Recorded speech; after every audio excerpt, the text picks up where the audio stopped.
деген қазағым бар. Тек алға басқан қарыш қадамым бар.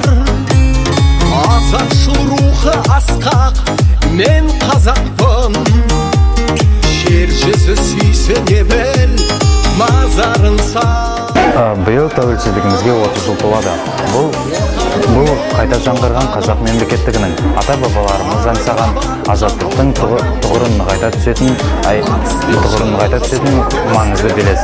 Бұл тарихи тұлғадан алғанда 30 жыл көзді ашып жұмғандай қас қағым сәт. Дегенмен бұл көптеген халықтар үшін қиындығы мен қуанышы, дағдарысы мен дамуы араласқан тұтас дәуірдегі болады. Біз де бұл сол дәуірмен өмір сүріп келеміз. Батыс пен шығыс оңтүстік